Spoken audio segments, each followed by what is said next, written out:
Okay, what's up, guys? We are here with the Mike and Ike podcast, and that's not the candy. That is Michael Badgley and Isaac Rochell. And what we do is we bring players on, and we have a conversation, and we hear their story from their perspective. So today we have Nick Dzubnar, Nick Dzubnar. However you say it. Let me introduce this guy a little bit. He's a linebacker, number 48 for the Los Angeles Chargers. From Mission Viejo, played at Mission Viejo High School. That's impressive.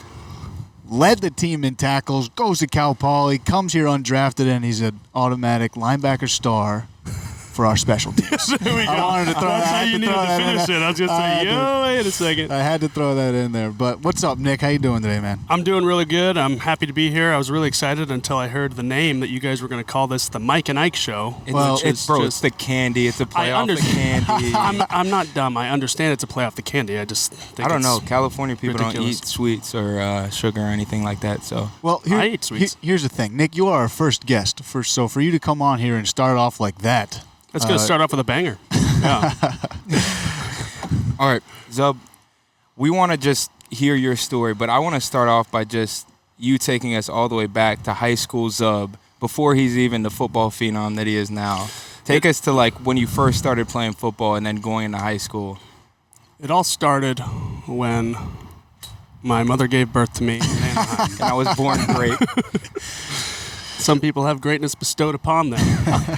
What was the question? You want me to start back and you want me to just brag about myself? That feels really weird. Just talk to us about when, like... All right, I got you. So, I have a little brother. We were very physical kids, always wrestling, drive my mom crazy, always wrestling with friends, all stuff like that.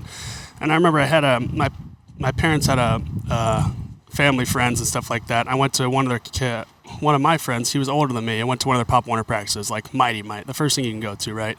I was too young to play, but I went and watched my friend play practice, and I remember looking back at my dad, and I go, Dad, are these guys getting in trouble for hitting kids? I remember this story. It's hilarious. And my dad's like, no, they're not getting in trouble. You're allowed to hit kids out here. Like, do you want to maybe do this? I was like, yeah, sign me up. So obviously that's where it took off. Next year I'm in football and stuff like that, but... So what year is that? What was the year again? I couldn't tell you. Mighty Mites. I mean, it's like Pop Warner, whatever the earliest was for Pop Warner. But we were looking at the bio. Like, you've played tons of sports. Yeah, Nick, here, early life, Wikipedia, very...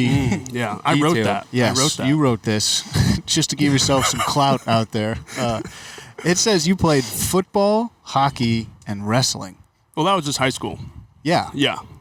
Yeah. So growing we grew up playing every single sport. I mean, we grew up playing every sport. Baseball. I'll tell you another funny story. I even played soccer growing up. I think I've told you guys a story too. But I love it. One day, we're young, we're kids, we're playing soccer, not really know what we're doing, just chasing balls around, But I remember we came out and the team had the same color jersey as us, and my dad, I think, suggested, hey, Nick, go ahead and take your jersey off. These guys will be the skins, you guys will be jerseys. And one of the moms screamed, we can't do that, we didn't bring sunscreen for him. And my dad was quickly, this has been fun, we are leaving, and soccer's done with. So no more soccer for me. Are we going to again act like that's just not a totally California thing?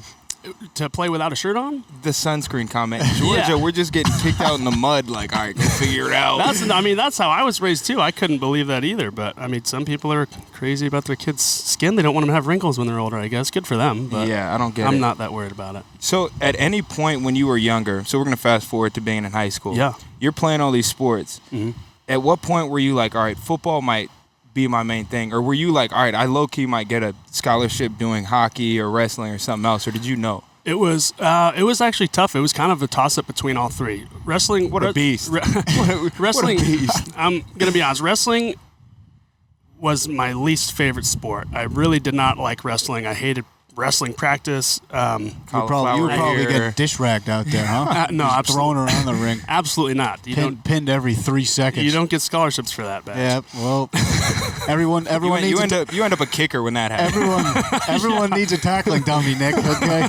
Let me just throw you around a lot like a rag doll here on the mat for a couple minutes. No, but I was just. I think growing up, my dad was a wrestler. Me and Colin, my little brother, wrestled all the time. So we were naturally, I think, just really good wrestlers and stuff. but I really didn't like wrestling. The only reason I stuck with wrestling because I think it was so beneficial to the way I played football, taking on O-linemen and wrestling these guys. I mean, you guys know my signature move out here against O-linemen, if I'm mad, is a casual hip toss here and there. Oh, yeah. Yo, hip disc rag move. Little old Gary Bertier running around out there. They love that. So it could have been anything. It was going to be hockey or football. It wasn't wrestling. I got some interest from wrestling, but I knew I didn't want to wrestle in college.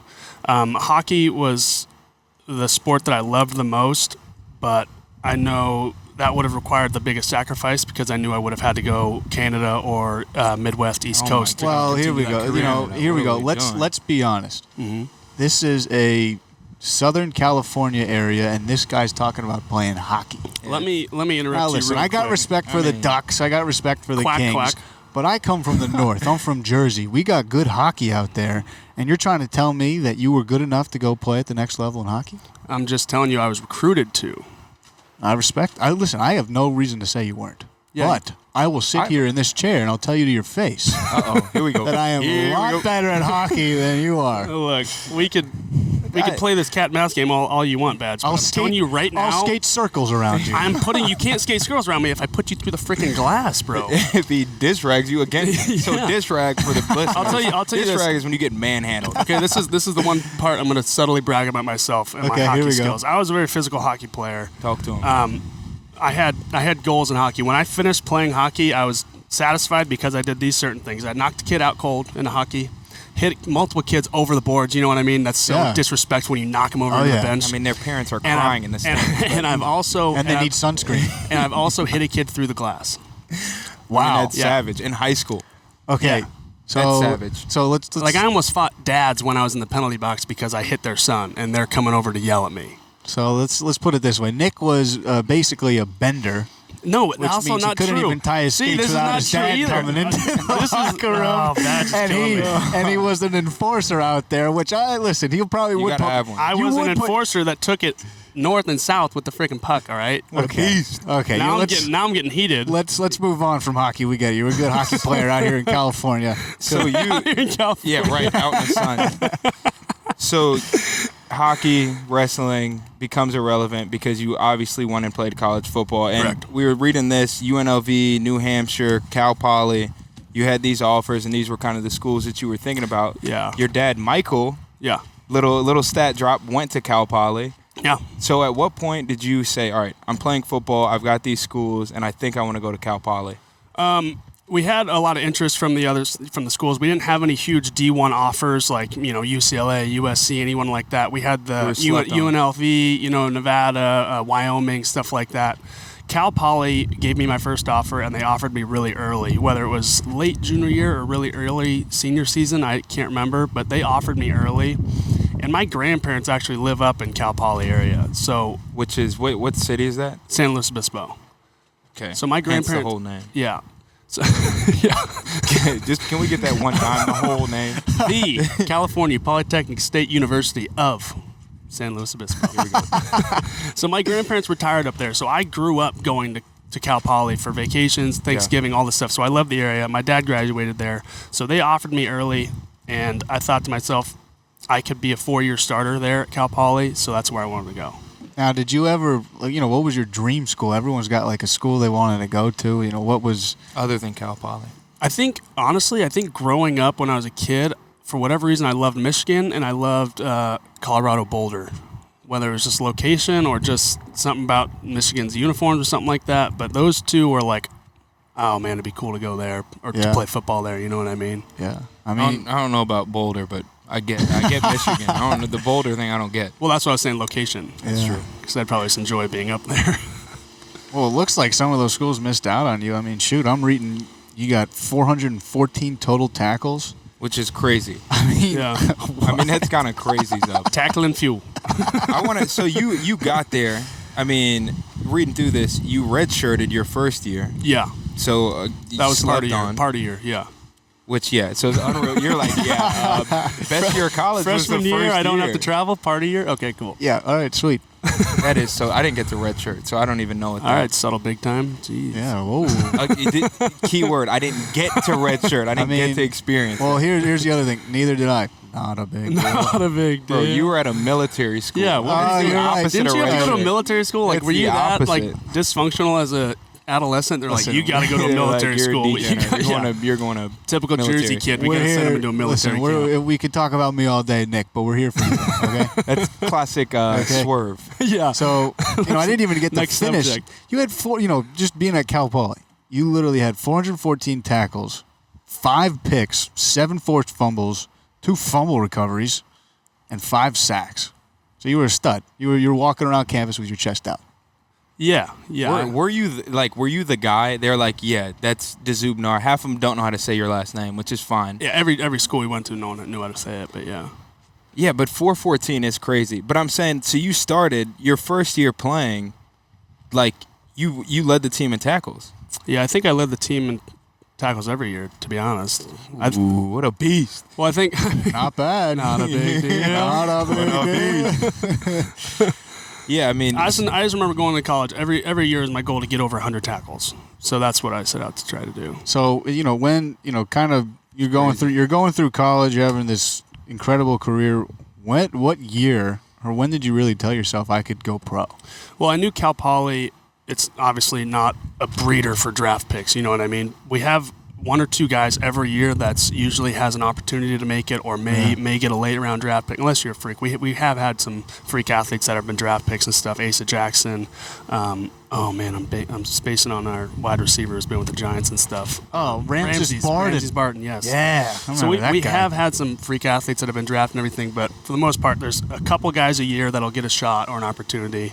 And it kind of grew every year when you look at the older guys and see, okay, he got a shot. Maybe I think I can do that. You know what I mean? And each year you have success, and that kind of builds more and more and more. And then the senior year, I think I had you fired off your senior year. my senior year. 167 tackles. bullying people. Yeah. 167 tackles. Going into my senior year, I was like, all right, there's some interest out there, but I really want to set myself apart so I could be noticed at the NFL level. And thankfully, I had a good year. So it was. So you're saying that you said each year it built up, but senior year you were like, yeah, I can play in the NFL. Yeah, I think midway through my junior year and going into my senior year is like I deserve a shot in the NFL. I mean, 100%, bro. 167 tackles. You're averaging double-digit tackles a game. Yeah, I think there was only maybe one game my senior year where I didn't have double-digit tackles. There were a couple of games I had like 21 or 23 tackles. Bro, a game. we're gonna get to the Sacramento State game where you fired off. Oh yeah, Bro, that's a good one. Fired off. But I wanna know about the Big Sky Conference. Like, were there good players in the Big Sky Conference? Oh, yeah. Were they putting out big names? Because I don't really know the Big Sky Conference that. Big Sky is a very, very good conference at the FCS level. Like, I think it's the top at the FCS level. You got the Montana States. The Big Sky is always going to have draft picks. So if you're getting people are gonna be in the recognized draft. Yeah. in the Big Sky, you're gonna get your shot. I would. Yeah, that was my mindset. Yeah. It's not in the North Dakota State conference. They're the top FCS team. Obviously, we've had to hear it.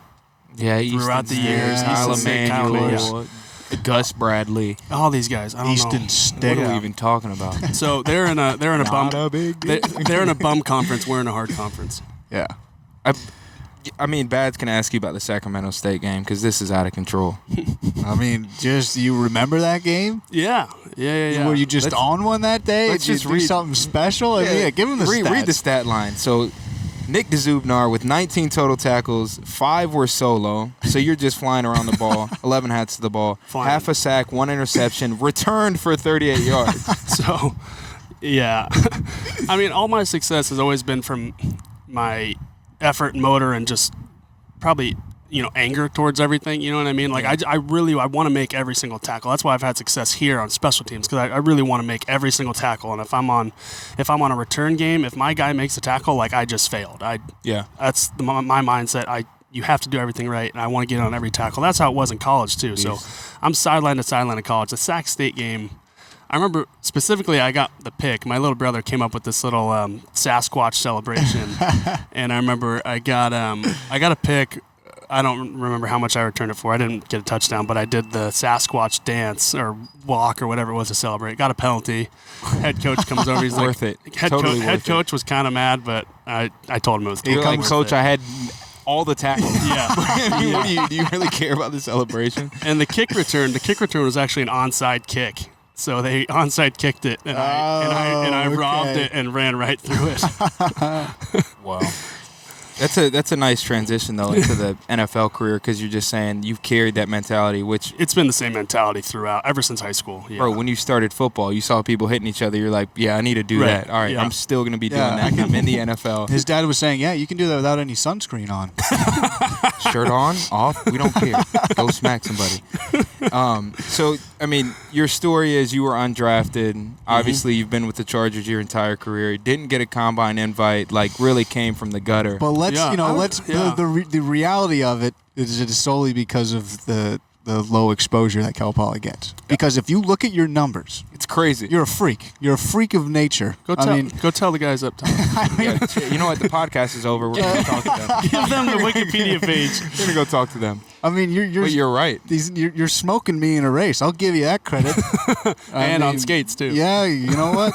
After seeing these numbers, I'm not messing with you. 29 bench press reps. Oh, shoot. I didn't even look at the measurables. I mean, yeah. We're pumping his tires, but seriously, these are This good. is a great podcast. I'll do this every week. Just before every game, we can just do this. Was there frustration, though? Like, I mean, you do have crazy numbers. Your stats in college were crazy, and then you don't get a combine invite. Yeah, salty. Yeah, super salty. Well, and then you don't get drafted. And I think, too, I was obviously FCS guy, but I felt like I did enough to get these invites to all-star games, combine, stuff like that. So I didn't even get an all-star game invite. To none of them. No East-West Shrine. Like, there were a couple bottom ones that no one really the knows about. NFLPA Bowl.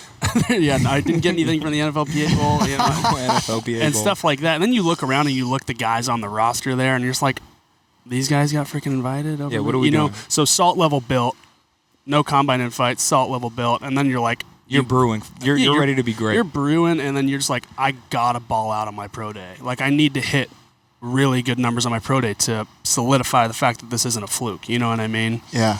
I mean, it's crazy. It is. There's really no other way I to. mean, I'm literally been looking at these numbers. 4.640. 20 yards shuttle split. 20-yard shuttle. I had a good shuttle. Yeah. Well, you're a 4.6, 4.6 guy. I'm rounding down. You're a 4.5 guy. Yeah, I had a good shuttle. You're 4.59. 3-cone is in the 6s. Oh, 3-cone was good too. Yeah. I mean, if I'd go out there and do it now, I'm in like the 7-8 seconds. I mean, Not a big deal. I mean, I'm a D lineman and I got 25 reps. That's embarrassing. But yeah, the numbers are crazy.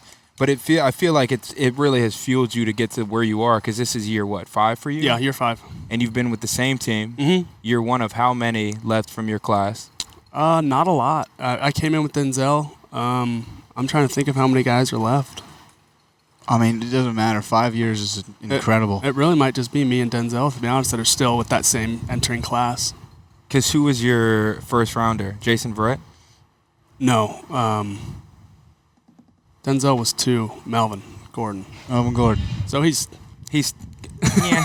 Wait, listen, that's not for the podcast. Cut this. What are we doing? and then that was the year they drafted Kyle too. So Kyle was with me, but he's no longer playing. Yeah, R.I.P. Kyle. But what was it like to get that phone call, though, and be like, all right, I'm going to the Chargers? That was even more frustration too, because then you're sitting there draft day thinking, okay, I had a heck of a career at Cal Poly. Yeah. Really good pro day numbers. I'm like, look, I'm beating the odds. I'm doing everything you thought I couldn't do, and I'm doing it. Like, what else do I need to do? So I'm really hoping I get that late round call, you know what I mean? And then draft ends. Then the Chargers contacted me first, and they contacted me early because I don't think they had a 7th-round pick that year. So I think as soon as they were done with their 6th pick, they started getting their undrafted guys. So they called first. And then we were like, okay, well, let's just wait until the draft ends. And then I remember there was probably like a 5-minute period when the draft ended, and I wasn't really getting any calls. And I was like, okay, I guess it's just going to be the Chargers. Like, I thought I'd have some more interest, call back the Chargers. I'm like, well, no, sorry. We started waiting, and I was getting frustrated because there weren't calls coming in. And then all of a sudden it was like, multiple teams, Redskins, Kansas City, Raiders. And then everyone started calling and stuff like that. But that's when I told my agent, I was like, look, Chargers contact us first. They've showed us a lot of interest. You know, we like the way it looks. I love being in Southern California, so let's stick with the Chargers and make a happy relationship here. Yeah. No, I remember the anxiety of that draft day. It sucks, man. You know, especially when as a kicker, you're not. Were you expecting to get drafted? You know, everyone expects to get drafted. You tell me, you tell me there's one. You know, Isaac. Your agent is your hype man. He's hyping there's you people up. that are sitting there that are like, all right, I'm not going to get drafted. Wherever I go, I got my mind right. Well, listen, Isaac was drafted, so he can't really put his intake on this. Yeah, congrats, with us, Nick. So sorry, Isaac. But you're sitting there. No, no, you're exactly, trash. exactly like what Nick says. You have everything built up where you think in your head. You know, there's a chance you're going to get drafted, and you're thinking, why not? I mean, well, you should have. I mean, you should have felt that way. You look at your numbers. Oh, I shouldn't have. That's exactly what I'm saying. Like, literally exactly what I'm saying. Well, whatever, you know. But then it turns into the calls after the draft, and you know you want to be mad, but at the same time you want to be fired up because you got a shot. So I remember when I said the Colts gave me a call, and I said, yeah, I'm coming there. I knew what I was walking into with Vinatieri being there, but I knew it was a chance to get my foot in the door. Right. That's exactly what helped me out. So you got to get the film. Yeah. Yeah, especially for you being able to even just learn and hang out with Vinatieri too. I mean that dude's he's a legend. I mean, he's playing literally my whole life. This is his 24th season.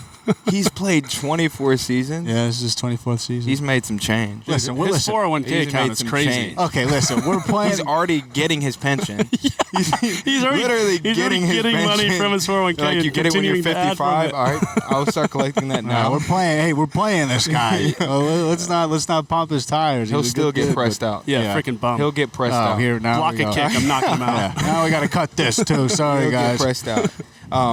But I just want to. We're gonna just put your whole NFL career in one like lump question. What does it take now, like looking back, somebody in your same position to be here now for 5 years and be where you're at? Like, what does it take to be the next Nick Dzubnar? Not that there will be one. Now, time out. Do they have to be their high school president? Yeah, I was gonna ask that at the end. I wasn't gonna let that go. They for sure do. Tells me what type of person they are. You know what's so funny is I was the senior class president in my class, and I'm coming into my 10-year reunion. You got to plan it. I have to plan the 10-year reunion. I was class president and had to plan my 5. I can't even begin to tell you how much of a bust it is. So the cool thing is actually we're getting drunk. We're drinking and hanging out. Here's a fun fact. So wife, she's my high school sweetheart. She was my vice president. Whoa. In high school. So I told her, sweetheart. That's a little. Hey, what's going on? I was like, hey, Michelle. Say that. Yeah, we gotta cut that. That's the thing. So I told Michelle she needs to help me plan the 10-year reunion. She said, I'm not even going to that reunion. So wow, bro, you just do something easy. Let's meet at. Anywhere. I'm hiring a company to do it. I'm not doing it. There's no way. Listen, that's what 5 years gets you. I started a Facebook group. That's about all I'm gonna do. I'll let them know where it's at and when it's at. So basically, to answer your question of how is there another Nick Dzubnar, what he wants to say is they're hard to come by. And they're once in a lifetime. There's only one Nick Dzubnar. It's just that same mentality. You know what I mean? That same mentality from a very early age. I don't know. You could develop it, I'm sure, but I mean, you got to be hungry. It's like nothing. I feel like nothing came easy for me in my life, and it made me that much tougher to where I really had to prove people wrong, and I love that. I'm still trying to, man. That's the best part about it. Yeah, right. Exactly. Bro, you have to. You guys know this. You have to come in here every day, just like every day. They're trying to cut me today. Every day is a job interview. Every day is a job interview. Oh, every single day is a job interview, and it's fun to compete. No one likes to look bad at practice, anything like that. Like I think. Well, and everything's evaluated. And you have to be so competitive in this league and stuff like that. That's why I really, really like talking trash to everyone on the offense, getting these guys going. No doubt. I love practice for that reason. Well, and I think shout out to Michael and Margaret. It was on your page, so now we know the parents' names. Yeah. But seriously, like, just literally from the beginning, and it comes full circle, like your dad being like, we're not doing this. These people are talking about sunscreen. We're talking about smacking each other. Like, it's two totally different conversations. It starts with how you're raised. Yeah. How you're raised. Hockey has a big impact on the way I play sports, for sure. And then I also wasn't a very big kid growing up either. Like, I was a late bloomer. I hit puberty late. I really didn't grow until later in high school. So all my success in hockey and stuff like that before high school was all just, I was the small guy just being Hard nosed. Yeah, the hard-nosed pail. little guy. So you were like me Give me my before lunch I just Listen, never grew. Yeah, I was like your Stop size pumping. now. That's just like, so you So and me we're the right same now. guy. Okay. All right. I mean, do you have any closing questions? I mean, I think it'd be fun to close it with something fun. You know, kind of. We've had this debate, Nick. You've probably even done it before, but Yes, water's wet. okay. Is that what no, you're gonna ask? No, no, Yeah, no. wait, listen, would have been a Is perfectly water good question. Is water wet? Is the sun hot? What? We're not doing that. I'm like, all right, what are we doing? Okay.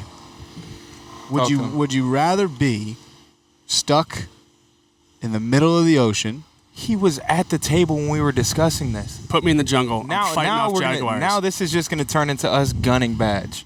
Listen, this is all getting cut. You can cut the end part of this. Why are we looking at the camera? no, I Let's mean- look at you, boy. No. Okay.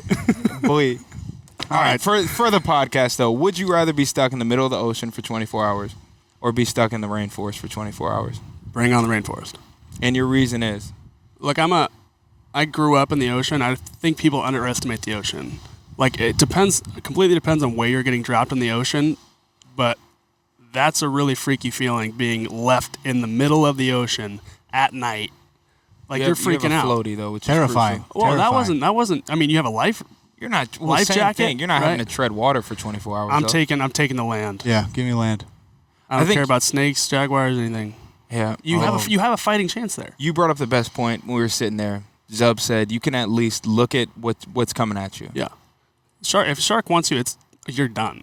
There's no But- fighting anything in there. And this doesn't need to be the whole podcast, but my thing with it is if a crazy animal came up and was going to attack you, I'm going out. I'm going out with a bang.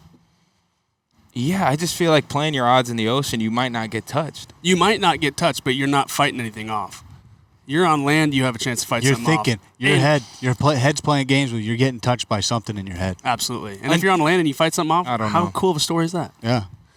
Well, then you're Nick Dzubnar. But I also do agree. I don't understand the fear of sharks, even just people going to the beach. I never understood that. Bro, because they can delete you immediately. Oh my God. What are we talking I about? think it's more likely for someone to get smashed by a vending machine than a shark to even come up near you. You know, I think the numbers support that. Yeah. Vending machine smashing So people are so paranoid about these sharks just because they watch Shark Week and stuff like that. Let alone, let's pretend you get attacked by a shark and you're okay. Let's pretend you don't even lose a limb. It just took a little piece of your forearm. And then people are like, I'm so afraid of the ocean.